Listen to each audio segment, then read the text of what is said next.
Hello everyone, welcome to मनोबल प्रबोधिनी. कशा आहात तुम्ही सर? आय होप आनंदी असाल. तर चला सुरू करूया आजचं लेक्चर. सायन्स बायोलॉजीमध्ये डायजेस्टिव्ह सिस्टीम.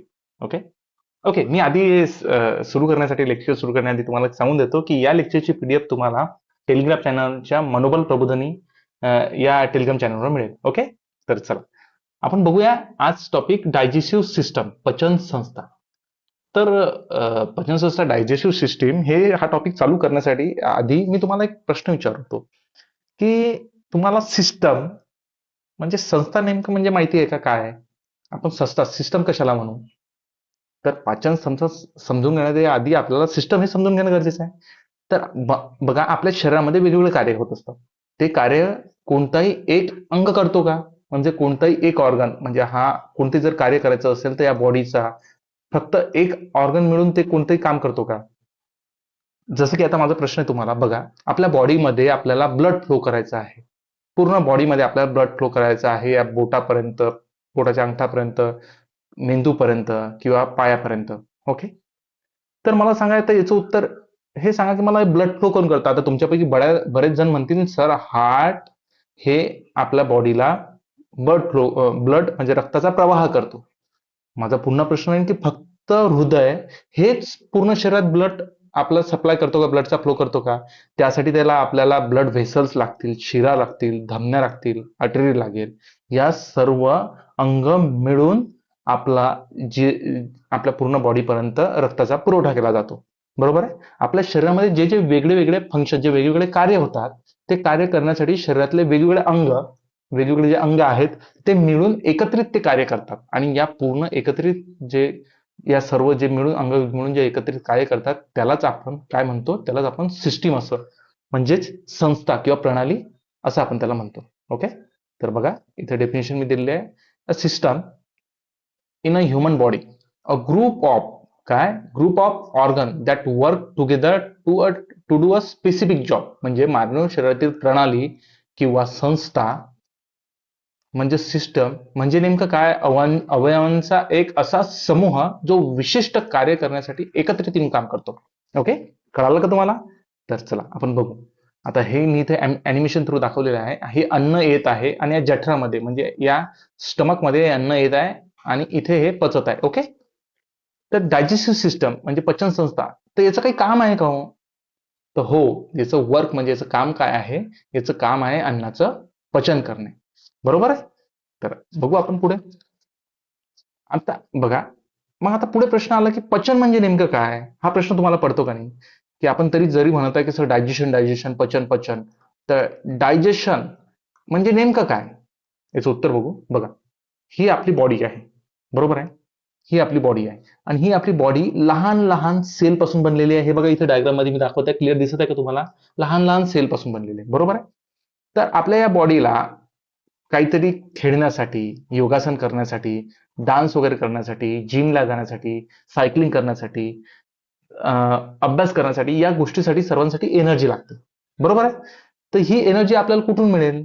आपल्या बॉडीला या सेलला एनर्जी कुठून मिळेल? ही बॉडी मिळून आपल्याला फूड मधून. बरोबर आहे, म्हणजे आपण जे अन्न ग्रहण करू त्यामधून. पण मग आता मला सांगा, हे जे आपण अन्न ग्रहण करतो ते डायरेक्ट आपलं ह्या सेल ऍब्झॉर्ब करू शकतील का रे? तर नाही. तर मित्रांनो, हे जे फूड आहे ते असतं कॉम्प्लेक्स म्हणजे जटिल फॉर्म मध्ये असतं. बरोबर आहे.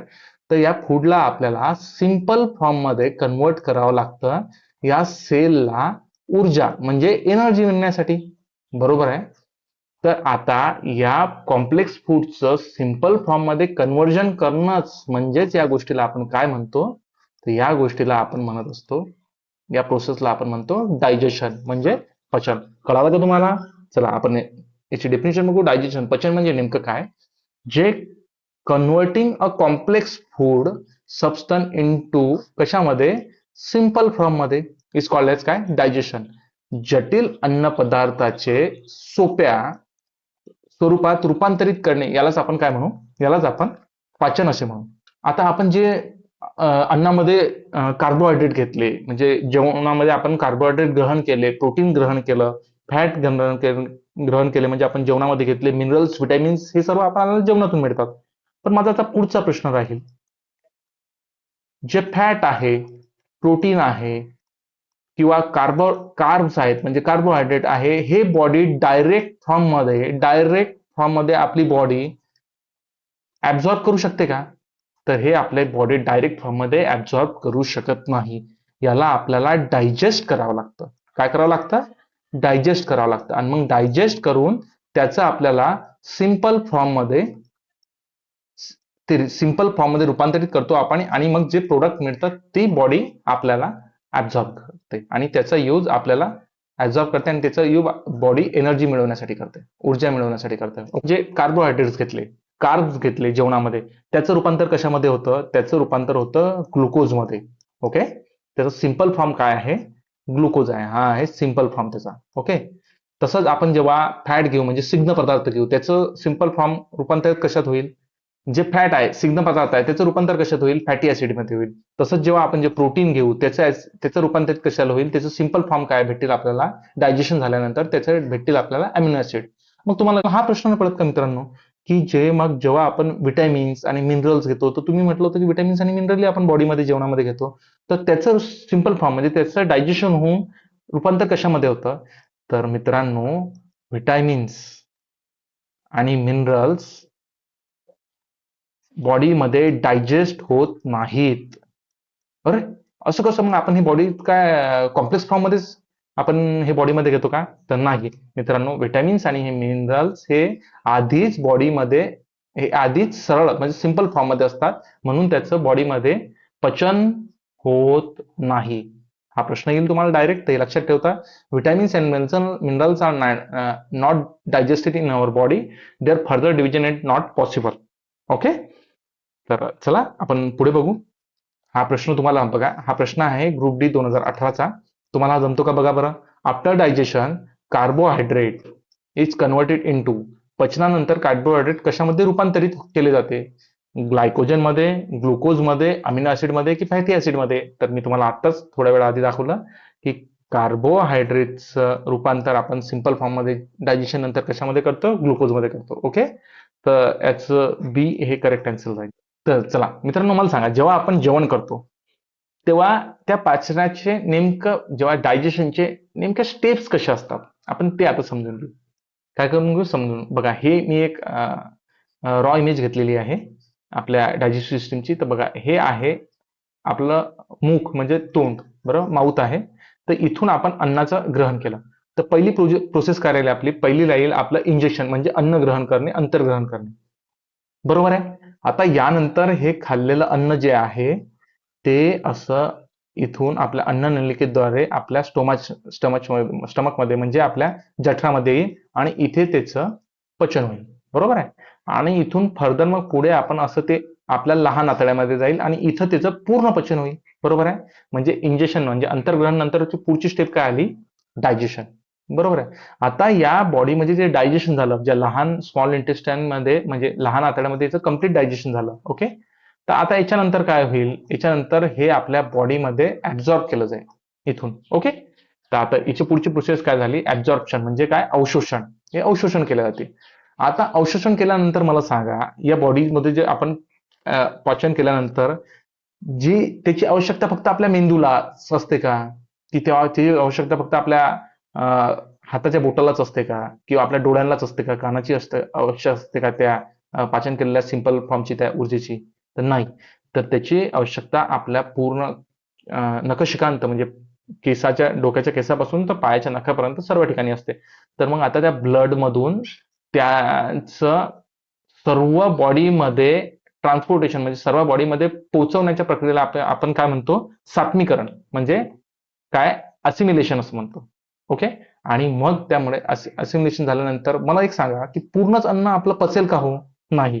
काही अन्न अनडायजेस्टेड फूड राहील, बरोबर आहे. मग ते अनडायजेस्टेड फूड, अपचित फूड या मोठ्या आतड्या थ्रू असं इथे येऊन या रेक्टम थ्रू ॲनस म्हणजे गुदाद्वार थ्रू आपल्या बॉडीच्या बाहेर निघेल. मग याच बाहेर निघणाऱ्या प्रक्रियेला आपण काय म्हणू? मलत्याग म्हणजेच उत्सर्जन. मलत्याग उत्सर्जन असं म्हणू. ओके, चला. आता नाहीये, मुखावाटे आपण अन्न ग्रहण केलं, बरोबर आहे. तिथून नंतर फूड पाईप म्हणजे अन्न नलिकेद्वारे हे अन्न इथे आपल्या स्टमक मध्ये म्हणजे जठरामध्ये आलं. ओके, मग इथे त्याचं पचन झालं. मग इथून आपल्या स्मॉल इंटेस्टाईन मध्ये आलं आणि इथे स्मॉल इंटेस्टाईन मध्ये त्याचं पूर्ण पचन झालं. ओके, आणि नंतर म्हणजे स्टार्टिंगला काय घेतलं आपण, अन्न ग्रहण केलं. बरोबर आहे. तिथून तिथून पुढे काय त्याचं तेच झालं, त्याचं डायजेशन झालं. बरोबर आहे. इथे येऊन लहान आतड्यामध्ये त्याचं पाचन झालं. बरोबर आहे. आता पाचन नंतर याचं काय होईल माहिती आहे का, याचं अवशोषण होईल, ऍब्झॉर्प्शन होईल. आता हे जे पचलेलं अन्न आहे हे आपल्या बॉडीमध्ये ब्लडमध्ये ऍब्झॉर्ब झालं. आता या बॉडीमध्ये जे ब्लडमध्ये ऍब्झॉर्ब झालं याचं पूर्ण बॉडीमध्ये म्हणजे इकडे हातापर्यंत, बरोबर आहे, इथे पायापर्यंत, वर मेंदूपर्यंत, हे सर्व आपलं जे पचलेलं अन्न आहे त्याचा उपयोग ऊर्जा ऊर्जा ज्या आपल्या सेल आहेत म्हणजे ज्या सेल आहे त्याचं रिपेअरिंगला, या गोष्टीसाठी यूज होईल. मग त्याच्यासाठी ते त्या तिथपर्यंत पोहोचण्याच्या पूर्ण प्रक्रियेला आपण काय म्हणू, सात्मीकरण. ओके, आणि त्याच्यानंतर ते पूर्णच अन्न पचेल का हो, नाही, मग काही फूड अनडायजेस्टेड राहील. मग ते अनडायजेस्टेड फूड या मोठ्या मोठ्या आतड्यात थ्रू, रेक्टम आणि ऍनस थ्रू या बॉडीच्या बाहेर निघेल. ओके, तर ह्या बाहेर निघण्याच्या प्रक्रियेला काय म्हणू आपण, उत्सर्जन. ओके, याला आपण उत्सर्जन असं म्हणू. चला, आता आपण बघू या बेसिसवर, आतापर्यंत मी तुम्हाला जे शिकवलं या बेसिसवर तुम्हाला या प्रश्नाचं उत्तर देता येतं का, हे बघा. Identify the incorrect statement regarding the digestion. तर याच्यात सर्वात महत्वाचं, प्रश्नामध्ये करेक्ट विचारलं की इनकरेक्ट, हे आपलं बघणं खूप गरजेचं आहे. ओके, तर हा प्रश्न आहे ग्रुप डी 2011चा सेकंड शिफ्ट मध्ये. तर आयडेंटिफाय इनकरेक्ट स्टेटमेंट. आता इनकरेक्ट स्टेटमेंट काय होतं बघा, ऍब्झॉर्प्शन हे occur before the assimilation but after digestion. अवशोषण हे सात्मीकरणापूर्वी परंतु पचनानंतर होते. बरोबर आहे. मी काय सांगितलं होतं तुम्हाला की बॉडीमध्ये इथे जठरामध्ये होईल, याचं पहिलं पचन होईल. बरोबर आहे. बघा, पहिलं पचन होईल, नंतर त्याचं अवशोषण होईल आणि नंतर त्याचं सात्मीकरण म्हणजे असिमिलेशन होईल. इथं काय म्हटलं, आधी absorption occurs before assimilation but after digestion. Absorption before assimilation but after digestion. बरोबर आहे. चला, बरोबर आहे. Assimilation occurs after absorption. बरोबर आहे. मी काय सांगितलं होतं तुम्हाला, बॉडीमध्ये आधी ऍब्झॉर्प्शन होईल आणि नंतर ते अवशोषण होईल आणि नंतर ते ऍब्झॉर्ब झालेलं सर्व बॉडीपर्यंत पोहोचवलं जाईल, बॉडी पार्ट पर्यंत. बरोबर आहे. म्हणजे हे पण बरोबर आहे, हे पण बरोबर आहे. डायजेशन ऑकर बिफोर इजेशन म्हणजे उत्सर्जनाच्या पूर्वी, बट आफ्टर इंजेशन म्हणजे अंतर्ग्रहणानंतर. बरोबर आहे. आधी आपण अन्न ग्रहण करू, मग डायजेशन होईल आणि मग त्याचं उत्सर्जन होईल. म्हणजे हेही बरोबर आहे. Both assimilation and absorption occur before egestion म्हणजे अन्न ग्रहण करण्यापूर्वी कोणती तरी प्रक्रिया होईल का, नाही. म्हणजे हे चुकीचं आहे. म्हणजे आपलं उत्तर याच्यात झालं काय, इनकरेक्ट विचारलं होतं. म्हणजे याचं डी हे उत्तर राहील. बरोबर आहे, कारण हे चुकीचं आहे. बरोबर आहे. त्याच्यानंतर आपण बघू पुढचा प्रश्न आहे, which of the following sequence stage of digestive system. पचन संस्थेच्या टप्प्यांचा खालीलपैकी कोणता क्रम योग्य आहे. ग्रुप डी 2022चा हा प्रश्न आहे, लेटेस्ट प्रश्न आहे. तर बघा, उत्सर्जन स्टार्टिंगलाच उत्सर्जन होईल का, नाही. ऑप्शन ए कटला. ओके, एलिमिनेशन टेक्निक कसं वापरायचं, स्टार्टिंगलाच ऍब्झॉर्प्शन होईल का, नाही. ऑप्शन बी पण कटला. स्टार्टिंगला इजेक्शन होईल म्हणजे अंतग्रहण होईल. बरोबर आहे. सी आणि डी पैकी एक उत्तर राहील. अंतग्रहण अन्न ग्रहण केल्यानंतर अवशोषण, डायरेक्ट अवशोषण होईल का, नाही. कारण त्याच्यानंतर त्याचं होईल डायजेशन, पचन, त्याच्यानंतर होईल त्याचं ऍब्झॉर्प्शन आणि त्याच्यानंतर उरलेलं अन्न जे अपचित अन्न आहे ते इजेक्शन होईल म्हणजे काय होईल, उत्सर्जन होईल. तर याचं उत्तर काय येईल, ऑप्शन डी. तर चला मित्रांनो, जर का तुम्हाला माझं शिकवलेलं आवडलं असेल तर छोट्या टॉपिकमध्ये मी तुम्हाला जास्तीत जास्त डेटा देण्याचा प्रयत्न केलेला आहे. तर माझ्या काही चुका झाल्या असतील तर मला त्या कळवा. काही टेक्निक तुम्हाला आवडली नसेल शिकवायचं तर हा एक जेन्युइन प्रयत्न आहे की सायन्स तुम्हाला खूप सोप्या भाषेत समजून सांगणे आणि सायन्स ग्रुप डीला 25 मार्क करता आहे. तर मी प्रयत्न करेल की आपल्याच क्लासेसमधून मी शिकवलेल्या नोट्समधून 25 पैकी 25 क्वेश्चन्स म्हणण्यासाठी आपण त्या लेवलवर प्रयत्न करू. यामध्ये मी तुम्हाला कम्प्लीट 9th आणि 10th ची एनसीईआरटी बेस हा पूर्ण कोर्स राहील आपला. तर या बेसवरून मी हा पूर्ण प्रयत्न करेन की याच्यातला एकही मार्क आपला 25 पैकी 25 घेण्याचा प्रयत्न करू. एकही मार्क कुठेच न जाण्यासाठी म्हणजे आपण जाण्याचा नाही प्रयत्न करू. याच्यात मी तुम्हाला एनसीईआरटी तर घेईल, तसंच जे एक्झाम्पलर असतं त्यातही त्याची आपण यामध्ये प्रॉब्लेम कव्हर करू की याच्यानंतर कुठल्याही एक्झाम रेल्वेचंच नाही, कुठल्याही म्हणजे तुम्ही एमपीसी देत असाल, कुठलीही वन डे एक्झाम देत असाल, तर कुठल्याही एक्झामचा सायन्सचा प्रश्न आपल्या क्लासच्या बाहेर जर कमीत कमी एनसीईआरटीतून जरी आला तरी तो सायन्स आपल्या क्लासच्या बाहेर नाही जाणार, याचा आपण पूर्ण प्रयत्न करू. ओके.